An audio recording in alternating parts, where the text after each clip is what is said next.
Aí o senhor diz ok aí. Tá. Pronto, agora já pode. Tem a palavra agora, Poliana. Pronto. Eu queria agradecer, né, ao professor Ramon pelo convite, né, para participar do colóquio da pós-graduação de Engenharia Física. Meu nome é Poliana Trigueiro, né, eu sou pós-doutoranda no programa de Ciência e Engenharia de Materiais na UFP, em Teresina, no Piauí. E hoje eu vou mostrar para vocês uma das linhas de pesquisa que a gente trabalha lá no nosso laboratório. Então, hoje eu vou conversar um pouco com vocês sobre os argilominerais e seus derivados aplicados na remediação ambiental. Então, quando a gente fala da remediação ambiental, é para a gente fazer o tratamento da água poluída, né? Porque, como eu falei anteriormente, nós seres humanos, apesar de sabermos que precisamos da água, do meio ambiente, continuamos poluindo esse meio ambiente, né? Essa biota aquática. E essa poluição ambiental dessas atividades antropogênicas, elas são derivadas tanto das nossas atividades domésticas como das atividades industriais.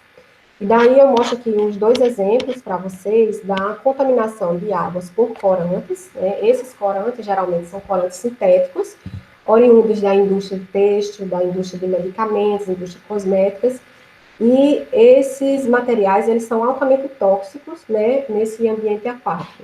Não somente pela sua toxicidade para os peixes e plantas naquele ambiente, como também a cor dos corantes, essa água colorida, atrapalha totalmente, né, o andamento natural dessa biota aquática.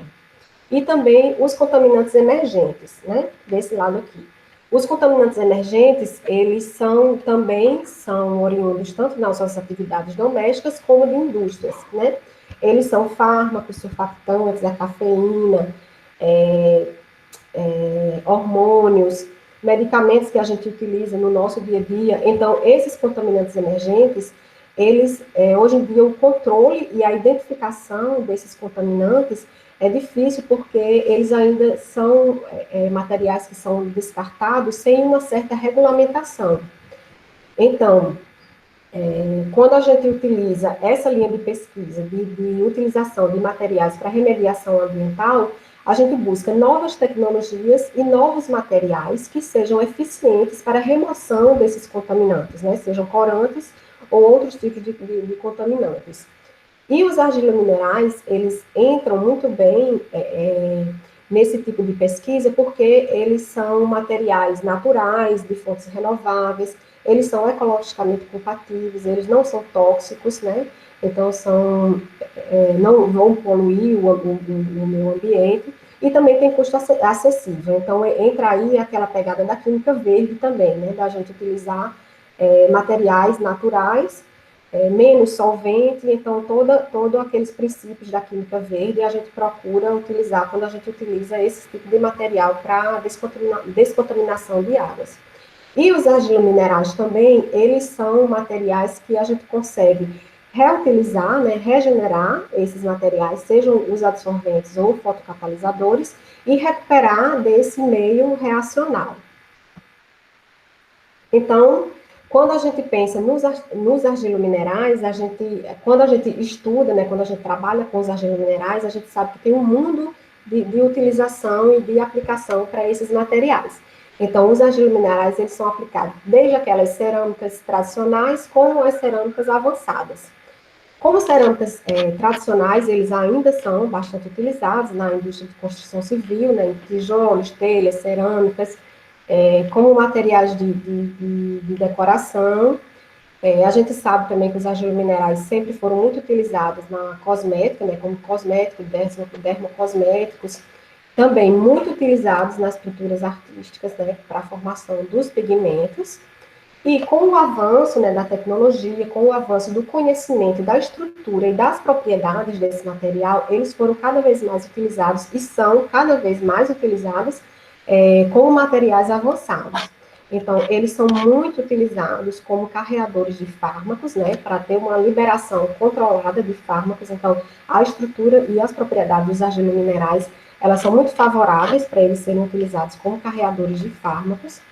Hoje em dia, eles também são muito utilizados em células solares, em componentes ópticos, em armazenamento de energia. Ultimamente, também muito utilizados em biomateriais. Os biomateriais, as bioimpressões, biotintas, geralmente eles utilizam muitos polímeros. E os argilominerais vêm com suas propriedades para aumentar as propriedades mecânicas desses biomateriais. No nosso caso, a gente vai aplicar os argilominerais como materiais adsorventes ou fotocatalíticos, como suportes, né, para semicondutores fotocatalíticos, para remediação ambiental, como eu falei, né, um exemplo é a remoção desses materiais da água contaminada. Então, para a gente entender um pouquinho, né, desses materiais que eu estou falando, os argilominerais, eu vou falar um pouco da estrutura deles. Então, os argilominerais, eles são silicatos de alumínio hidratados e eles possuem essas unidades básicas estruturais. Nesse caso aqui, essa bola cinza aqui central é um cátion de silício que é coordenado tetraedricamente a 4 átomos de oxigênio, formando o tetraedro de alumínio, de silício. Nesse caso aqui, essa bola central azul aqui é o octaedro de alumínio aqui. Então, aqui o cátion de alumínio central, ele é hexacoordenado, né, a 6 átomos de oxigênio, formando o octaedro de alumínio. Então, essas duas unidades básicas estruturais aqui, o tetraedro de silício e o octaedro de alumínio. Quando os tetraedros de silício, eles se unem uns aos outros pelos oxigênios basais. Então, eles se unem formando uma folha tetraédrica. Já os octaedros de alumínio, eles se unem aos octaedros vizinhos pelas arestas, formando a folha de octaedro. Então, essas duas estruturas a gente chama de folhas, né? A folha tetraédrica e a folha octaédrica. Elas podem se associar de duas maneiras, formando os vários tipos de argilominerais presentes. Então, o tipo 1 para 1, que é esse aqui, é uma folha de tetraedros de silício ligadas a uma folha de octaedros de alumínio. No caso dos argilominerais do tipo 2 para 1, são duas folhas, né, de tetraedros de silício e uma folha de octaedros de alumínio nessa parte central. Então, eu mostro aqui, ó, do tipo 1 para 1, né, essa folha de tetraedros de silício com uma folha de tetraedros de alumínio. Geralmente, nesse tipo 1 para 1, esse espaçamento aqui, que a gente chama de espaçamento interlamelar, não apresenta cátions, certo? É uma estrutura mais simples. Quando eles formam estruturas do tipo 2 para 1, do tipo 2 para 1, lá na formação geológica mesmo desses materiais, podem existir substituições isomórficas, onde aquele cátion central de silício aqui, ele pode ser substituído por alumínio, e aqui na composição octaédrica, o alumínio ele pode ser substituído por magnésio ou ferro. Então, a gente vê que são cátions com cargas diferentes, o que vai gerar uma carga global dessa lamela, uma carga global negativa. Então, para respeitar a neutralidade, essa carga global negativa, ela é compensada pela presença desses cátions interlamelares aqui. São cátions hidratados. Então, por que eu estou falando isso? Porque a presença desses cátions aqui dão uma propriedade a esses materiais que a gente chama de capacidade de troca catiônica. E é muito importante quando a gente vai interagir com outras moléculas ou modificar estruturalmente esses materiais para serem utilizados como adsorventes. Então, dependendo daquela estrutura, né, tetraédrica e octaédrica, que se juntem formando estruturas 1 para 1 ou 2 para 1, os argilominerais, eles são classificados em 9 grupos. Então, eles são classificados de acordo com a estrutura da lamela e de acordo com aqueles cátions interlamelares que estão presentes ali no espaçamento interlamelar. Com essa variedade, né, na classificação desses materiais, eles apresentam diferentes morfologias, né? A gente mostra aqui microscopias de diferentes materiais, onde a montmorillonita é representante de argilominerais do tipo lamelar. Então, ele apresenta aquelas lamelas contínuas, né, formando estruturas lamelares. A palibosquita, aqui nessa micrografia aqui central, ela apresenta estrutura em fibras. A palibosquita e a sepiolita também são exemplos de argilominerais fibrosos, né? Essa morfologia fibrosa com relação a fibras mesmo, porque elas apresentam aquela estrutura tetraédrica que não é contínua, então eles já terminam apresentando esse tipo de morfologia. E aqui é a aloisita, que é um exemplo de argilomineral tubular. A aloisita, ela é 1 para 1, né, uma folha de tetraedro de silício com uma folha de tetraedro de alumínio, mas essas folhas tipo se enrolam e formam essa estrutura tubular. Então a gente vê a grande variedade de argilominerais com diferentes estruturas e morfologias que tem por aí para a gente estudar. Então, esses argilominerais, de todas essas classificações, todas essas estruturas e morfologias diferentes, eles também apresentam muitas propriedades, que são propriedades muito assim, interessantes quando a gente vai interagir com moléculas orgânicas ou inorgânicas. Então, devido à presença lá daqueles cátions interlamelares que eu falei, eles possuem essa propriedade de CTC, que a gente chama de capacidade de troca catiônica, que a gente pode interagir moléculas orgânicas ou inorgânicas por troca iônica com aqueles cátions presentes ali na estrutura. Também possuem grande área superficial, que também pode aumentar essa área superficial de acordo com essas modificações estruturais que a gente pode fazer, e isso aumentar a reatividade desses materiais. Esses materiais também apresentam plasticidade, né? Eles apresentam propriedades coloidais muito interessantes, as propriedades reológicas desses materiais, que também podem ser aplicados em diversos setores. E a expansividade, que também está relacionada com essa capacidade de troca catiônica, onde a gente pode, né, dependendo da inserção da molécula ali naquele espaçamento interlamelar, a gente pode expandir, por isso essa propriedade de expansividade, a gente pode expandir esse espaçamento desse material, aumentando os sítios reativos do argilo mineral. Então, esses materiais, eles são passíveis de modificações estruturais, seja por moléculas orgânicas ou moléculas inorgânicas. Então, as interações dos argilominerais com moléculas orgânicas, elas se dão, aqui é a representação, está passando um negócio ali na rua, mas é rápido. Parece que adivinha.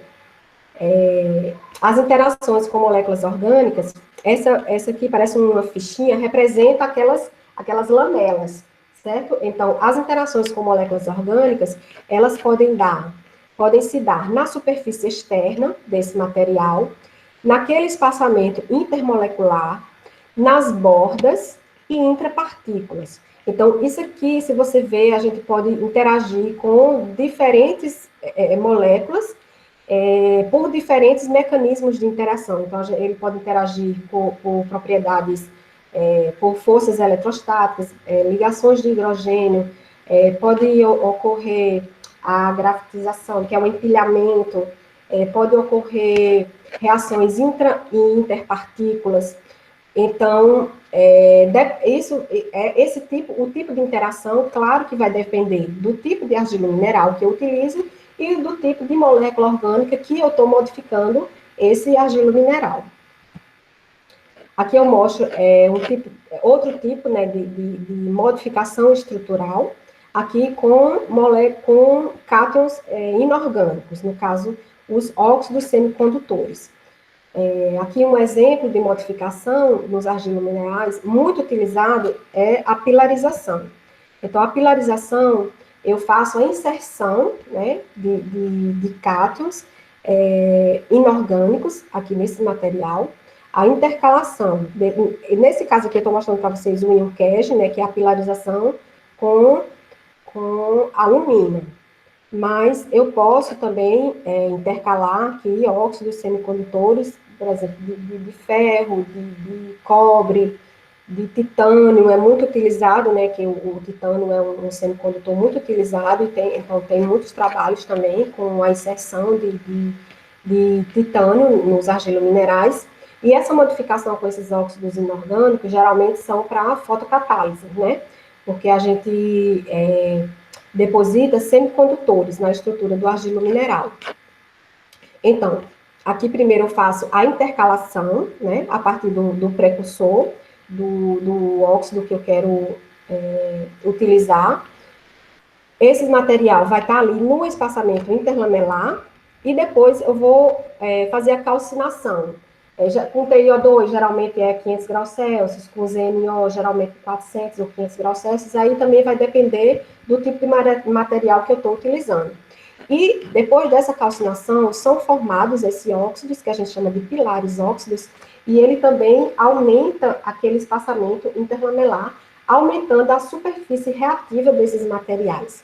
Aqui eu mostro só duas caracterizações básicas, para a gente verificar realmente a inserção desses óxidos, desses materiais lamelares, né? O DRX, a gente vê o deslocamento daquele plano, o plano D001, que corresponde a esse espaçamento basal, e a área superficial, que ela geralmente ela aumenta bastante, e isso favorece muito as reações com os argilos minerais. Só para a gente se situar aqui, esse slide é para a gente já ver o quê? A gente viu a estrutura e diferentes estruturas dos argilos minerais. Esses materiais possuem diversas propriedades, né? Propriedades de adsorção, capacidade de troca catiônica, expansividade. Esses materiais também são passíveis de modificações, seja com moléculas orgânicas ou inorgânicas, e isso vai gerar e promover a aplicabilidade desses materiais. No nosso caso, as aplicações desses materiais vai ser para remediação ambiental, seja pelo método de adsorção ou pelo método de fotocatálise. Então, o método de adsorção, a gente sabe que ele pode ocorrer por quimisorção ou fisisorção, né? A fisisorção é quando ocorrem interações mais fracas, né, dependendo da molécula que a gente está absorvendo nesse material, ocorre uma interação mais fraca e esse material também pode dissolver.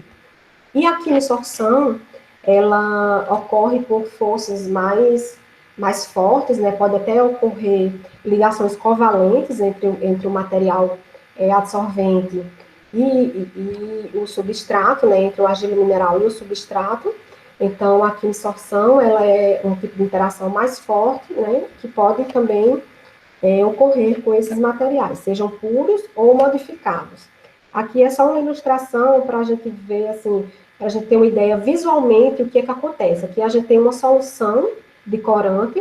Quando a gente coloca aqui o argilo mineral nessa dispersão, ele absorve esse corante. Então, ele vai absorvendo, né, esse corante na sua superfície, vai removendo esse corante da sua superfície, né, clareando aqui a solução. Então, esse é, assim, por alto, o princípio básico da adsorção, quando a gente utiliza argilo minerais. Então, eu mostro para vocês aqui dois trabalhos básicos, assim, que a gente utilizou a adsorção.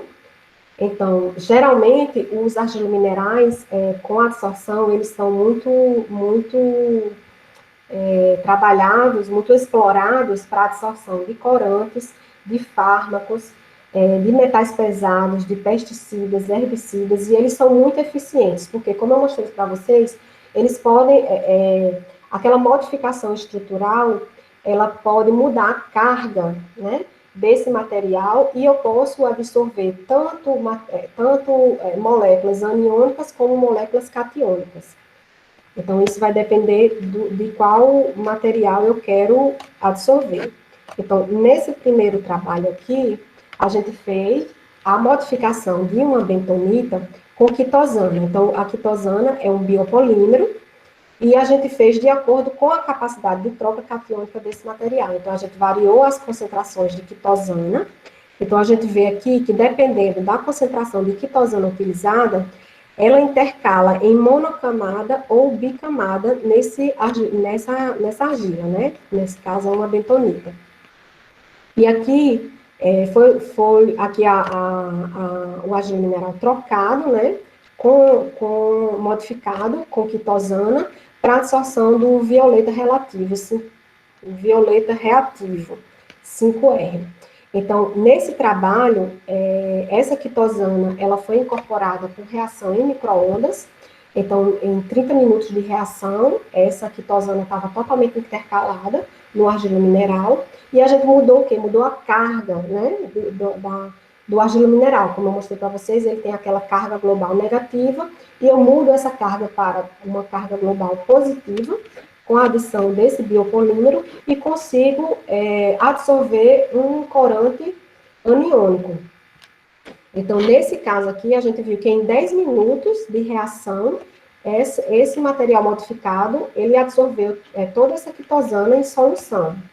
E foi verificado, aí foi feito aqueles testes daquelas isotermas de adsorção, cinética de adsorção, e foi proposto o mecanismo de quimsorção, nesse caso, né, do corante na argila modificada com quitosana. Nesse outro caso aqui, nesse estudo de adsorção, a gente modificou a bentonita com os surfactantes, alquilpiridina. Então, também de acordo com a capacidade de troca catiônica desse argilo mineral, dependendo da concentração do surfactante, ele intercalou em mono e em bicamada. Então, isso aumenta muito os sítios de interação desse material. E, nesse caso, a gente fez a adsorção de diclofenaco, né, em solução. E aqui também nós tivemos resultados bem interessantes, que logo nos primeiros 10 minutos já dissolve praticamente todo o material poluente. Em outro caso, a gente utiliza esses argilominerais como suportes, né, para incorporação de semicondutores para utilizar em fotocatálise. Então, os argilominerais, nesse caso, eles não são os fotocatalisadores em si. Os fotocatalisadores são os semicondutores. Os argilominerais são os suportes, né, para aumentar essa capacidade fotocatalítica do semicondutor. Então, basicamente, né, a fotocatálise heterogênea, né, quando a gente tem um semicondutor sólido. Quando esse semicondutor é irradiado com um comprimento de onda igual ou superior ao seu band gap, né, ocorre essa excitação dos elétrons da banda de valência, da banda de condução para a banda de valência, e daí formam pares, né, elétron-buraco, que podem migrar para a superfície do semicondutor e gerar essas espécies fotorreativas, né?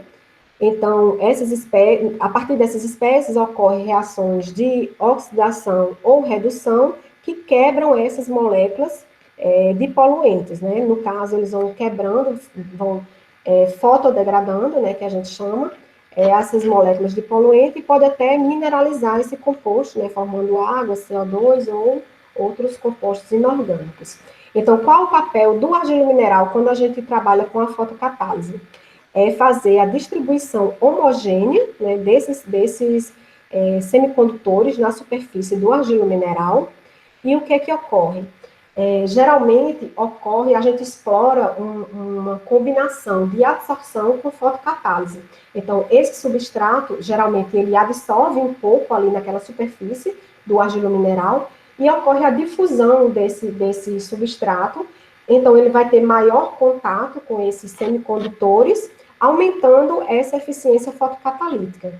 E outra vantagem, a gente verifica muito nos estudos, é a diminuição da recombinação desses pares elétron-buraco, porque quando ocorre a excitação e formação dos pares elétron-buraco, então se ocorre a recombinação, então ocorre a desativação desse semicondutor.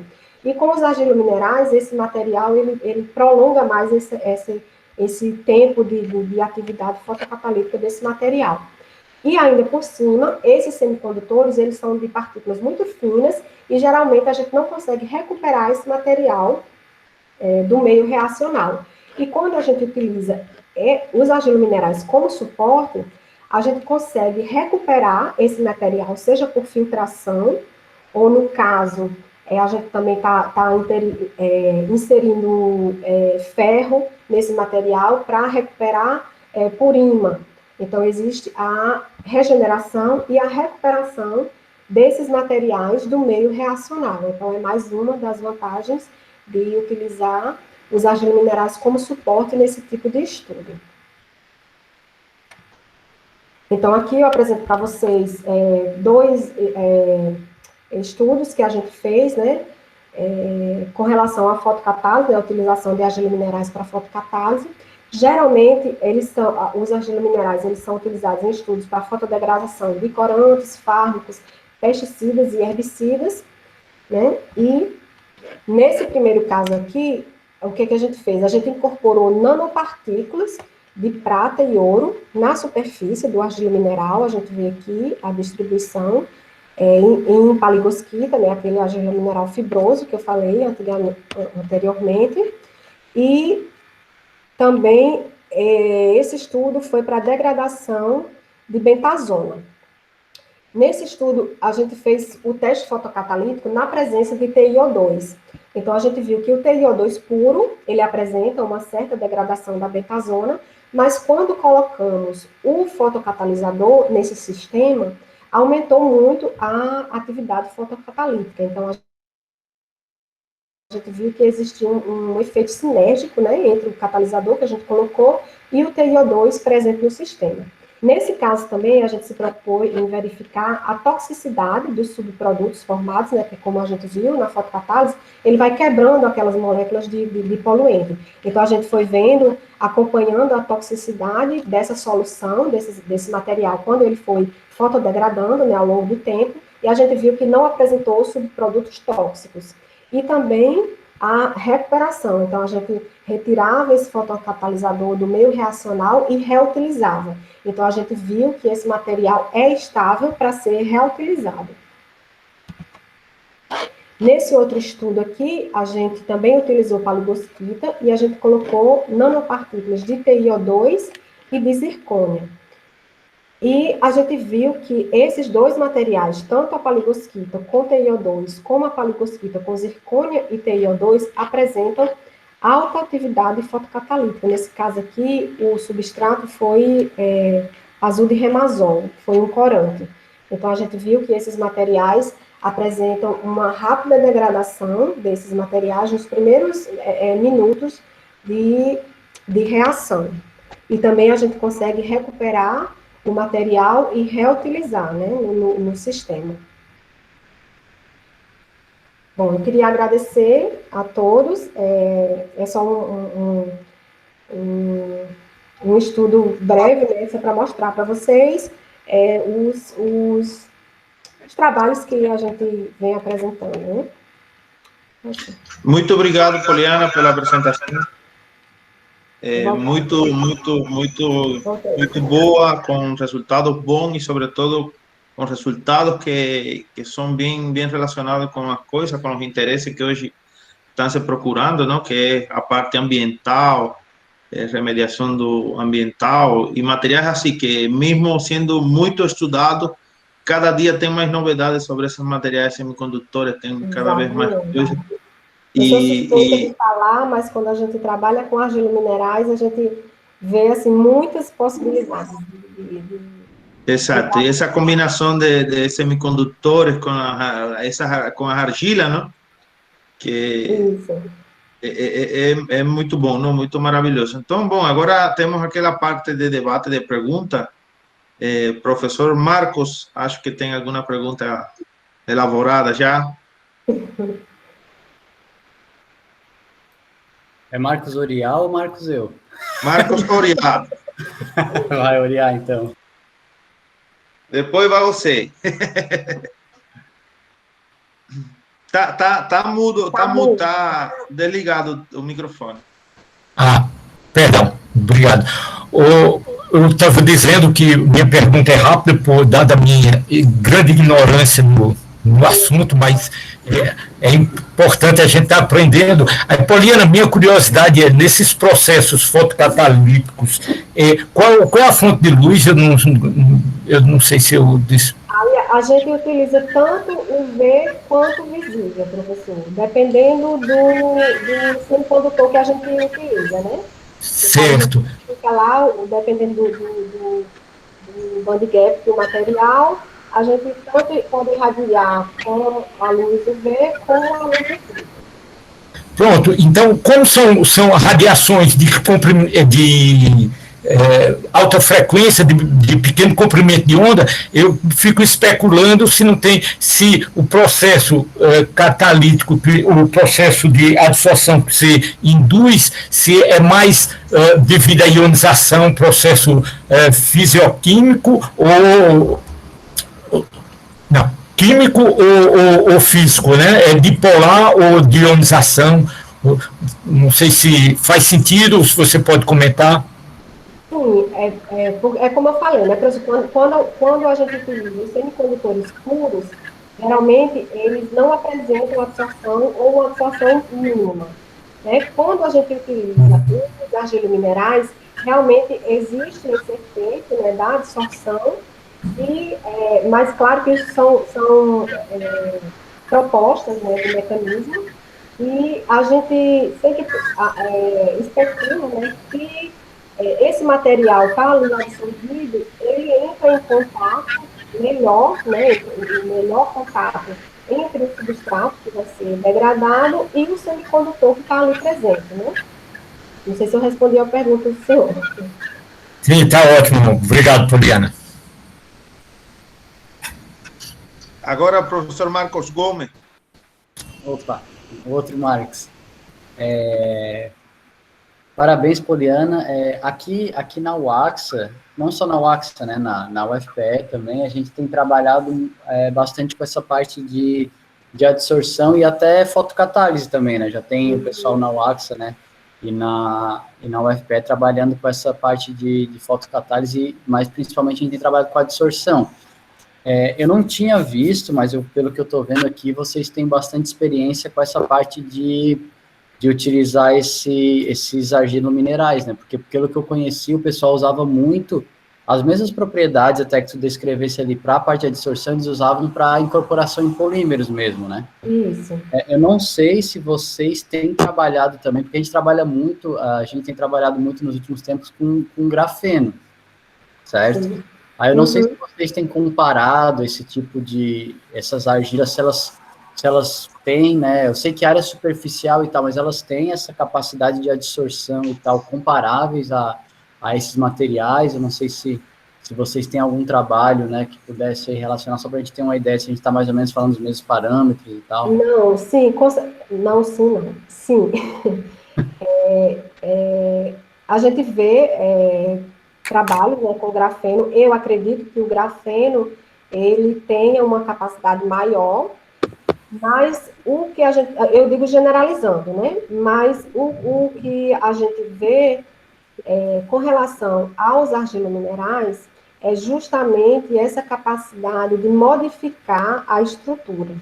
Porque se a gente pegar só o argilomineral puro, a gente pode ter uma eficiência baixa dependendo do substrato, né, do poluente que a gente quer absorver. Então, a gente percebe, assim, não é novo, o que é novo é a gente procurar novos materiais, né, e no caso de materiais sempre que sejam biocompatíveis, né, no caso de biopolímeros, que é o que a gente mais está utilizando ultimamente, como o professor falou, a gente utiliza gomas naturais, então a gente consegue fazer ali até um hidrogel, a gente consegue fazer, e daí é isso que aumenta a capacidade de absorção dos argilominerais. Muitas vezes ele puro, ele não corresponde às nossas expectativas, mas, como eu falei, a gente pode mudar a carga desse material e utilizar uma gama de substratos diferentes que a gente consegue absorver. Beleza. Então, essa parte de gel, aerogel e tal, vocês têm feito também? No caso, são hidrogéis, né? A gente pega, fica mesmo aquela gelatina, né, da argila com o polímero, e daí esse material tem uma capacidade absortiva bem grande. Legal. Francisco levantou a mão. Parabéns. Francisco, 4. Já está dando para me ouvir? Tá sim. Pronto, parabéns, Pauliana, pela apresentação. Eu tenho aqui umas 3 dúvidas, certo?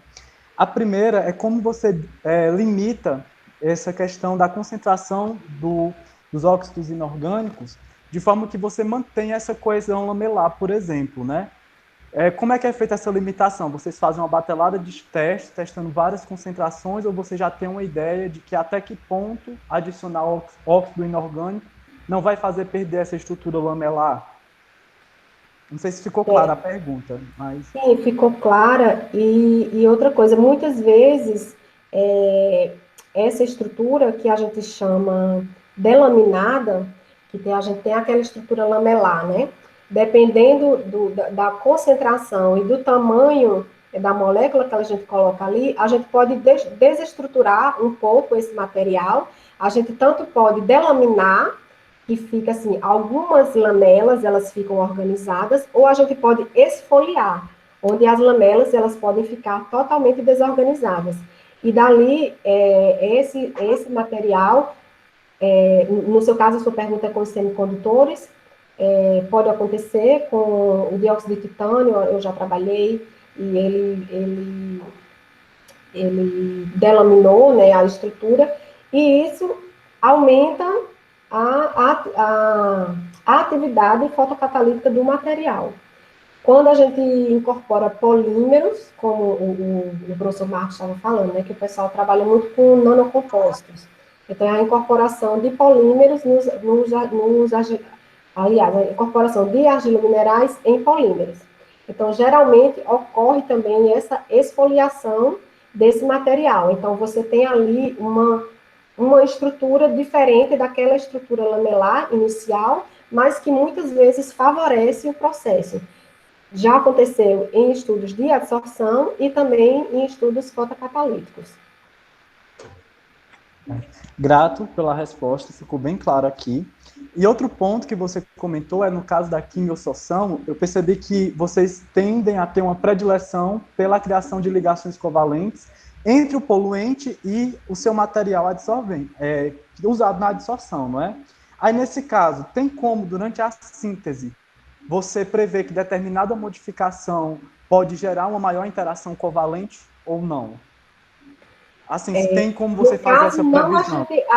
A gente pode até, como é que eu vou dizer, quando a gente vai fazer a síntese do material, a gente, mais ou menos, como é que eu posso dizer, a gente deseja um certo resultado, não que realmente aquele resultado possa acontecer, mas durante a síntese eu já escolho um tipo de material que eu possa modificar a argila e que eu possa absorver com eficiência, né, uma certa molécula. Daí, realmente, com os testes, é que vai dizer se aquele meu estudo prévio realmente funcionou ou não, mas durante a síntese, claro que eu já escolho materiais que possam funcionar, né, para essa absorção.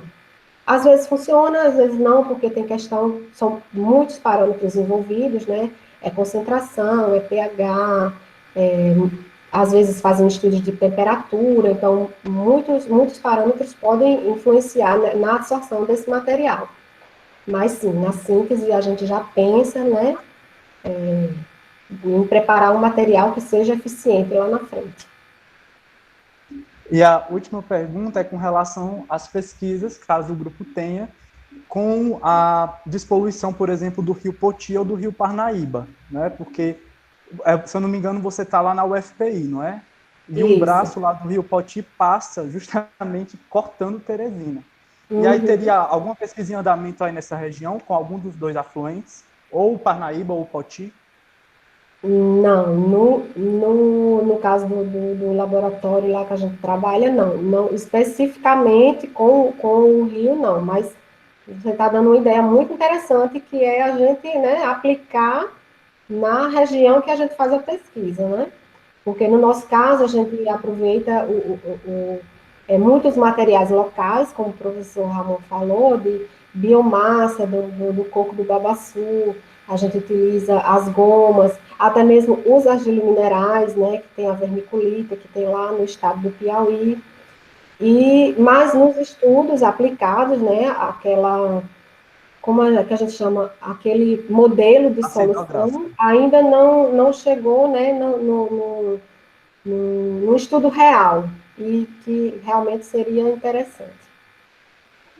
Assim, é meio que uma ideia, né, que eu estou dando para o grupo, de certa forma, que é depois vocês verem, né, essa questão do material base desses argilos minerais, comparando esses testes com essa região antropizada, né, que já é nessa parte do Rio Poti que passa em Teresina, com os cânions, né, porque os cânions do Rio Poti têm várias formações rochosas ricas e antigas, né? E aí eu acho que seria um estudo bem interessante. E assim, já abusando aí para uma quarta pergunta, é se vocês já trabalham com RMN para caracterizar esses argilos minerais. Se tem alguém já trabalhando com ressonância magnética para fazer a caracterização dos ambientes desses materiais ou não. Bom, a gente tem uma parceria com o pessoal da França, mas assim, não é uma coisa simples, não é uma coisa barata, né, que dá para fazer com todos os materiais que a gente caracteriza, né?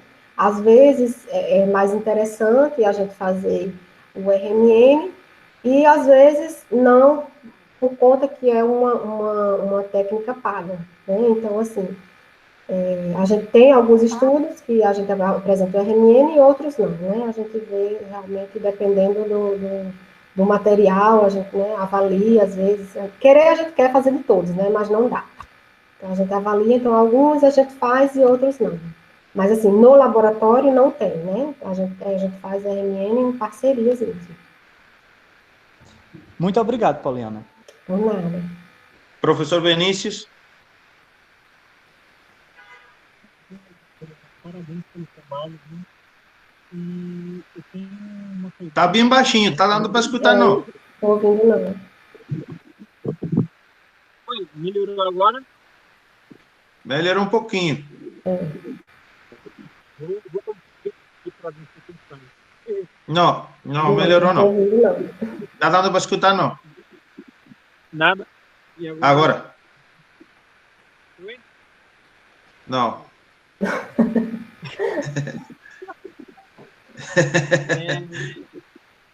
Vocês estão conseguindo me ouvir agora? Agora sim. Agora sim. Pronto, ótimo.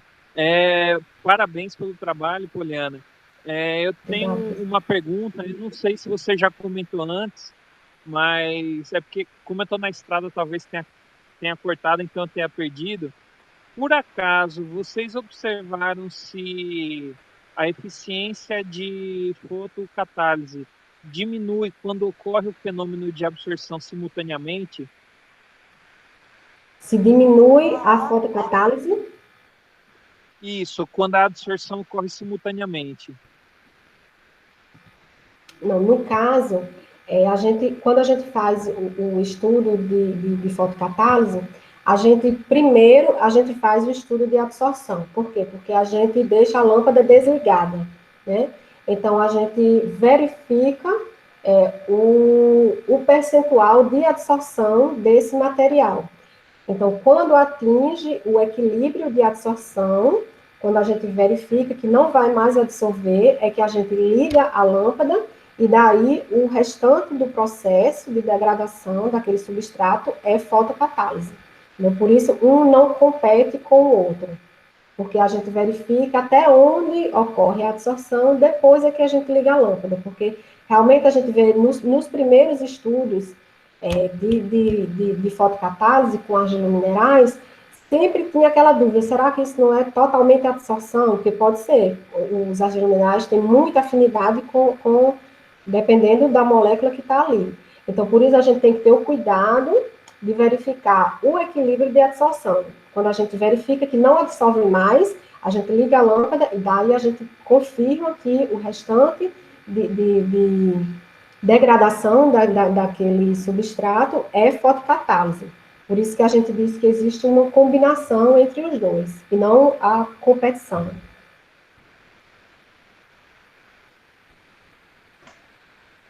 Ok, professor? O áudio está falhando, tá desligado. Tá mudo. Eu acho que ele saiu, aí estava bem. Mas enquanto o professor entra, tem o Luiz também tem uma pergunta. Boa tarde, professora Poliana. Uma pergunta simples, é sobre o rendimento, né? Por exemplo, para 1 litro de poluente, para 1 litro de substância, o quanto se gasta para poder fazer a dissolção, para fazer todo o processo? Não, no caso, a gente utiliza muito pouco, porque a gente faz, né, aqueles estudos em escala de laboratório. Então, a gente trabalha com 300 ml de solução, numa concentração de, sei lá, 100 ppm, 500 ppm, aí depende, né, porque geralmente a gente faz um estudo prévio de concentração, para ver qual o melhor resultado, para poder seguir com o estudo completo. Mas não se gasta muito, porque a gente trabalha realmente ali em escala de laboratório, então são em becker mesmo, de 300 ml, no máximo 500 ml, a gente não gasta muito, gasta muito tempo, né? Porque os estudos... Era a segunda pergunta que eu ia fazer, né? Para ver quanto tempo. Existem alguns trabalhos, então vocês fizeram bastante trabalhos, é interessante, né? E o tempo que se transcorre para poder ter uma eficiência, como a senhora mesmo falou, e o custo, né? Poderia ser interessante para as indústrias apoiarem para ser aplicado, como o Francisco aí falou, nos rios, tudo. Então, aqui a gente tem, por exemplo, um rio Ipujuca, um rio Jaboatão aqui na zona metropolitana, e que um trabalho desse tipo, dependendo... Eu já visitei a estação de tratamento lá em Muribeca, e eles utilizam filtragem lá, uns filtros lá, faz um tempinho que eu fui lá, né? Então, se eles aplicassem essa técnica, né? O quanto eles gastariam, quanto tempo seria necessário, né? O rendimento, né? Custo-benefício. Então, vocês já pensaram em algo desse tipo? É sempre o desafio, né, da gente aplicar em escala industrial o que a gente faz no laboratório, né? Não no nosso caso, mas quando a gente vê na literatura, tem até alguns casos que eles conseguem aplicar na indústria. Eu vejo muita eletroquímica, eles conseguem aplicar, né, porque não utiliza tanto material, né? Porque no nosso caso a gente faz ali em escala laboratorial, mas se fosse levar para a escala industrial, né, a gente realmente teria que ser avaliado esse custo-benefício, né? Mas é o desafio, né? É o desafio e a vontade da pesquisa levar para a escala industrial, né? Ok, professor, muito obrigado e parabéns pelo trabalho. Obrigado. Mais alguma pergunta? Bom, então, Poliana, eu simplesmente tenho que agradecer muito pela palestra, bom, pela quantidade de perguntas que foram formuladas e demais, e inquietudes, mostra a importância do trabalho, né, como as pessoas se interessam por essa parte de cuidar o meio ambiente e tentar proteger e aproveitar esses recursos naturais que a gente tem, né? E é importante ver como esse trabalho em Teresina vocês conseguiram usar, inclusive, essas argilas próprias da região. Eu acho que Teresina é uma das regiões que tem umas argilas muito boas, que são usadas em diferentes aplicações. Então, Poliana, muito obrigado, mais uma vez, em nome de todo o nosso programa. Pelo convite, agradeço aos presentes, né, pela atenção, pelas perguntas, adorei a interação, né, uma forma que a gente tem de interagir com outros grupos, né, esses eventos, e eu gostei muito de participar. Obrigada. Obrigado a você também. E a gente sempre abre o microfone para bater umas palmas para nosso palestrante, nesse caso a professora Poliana.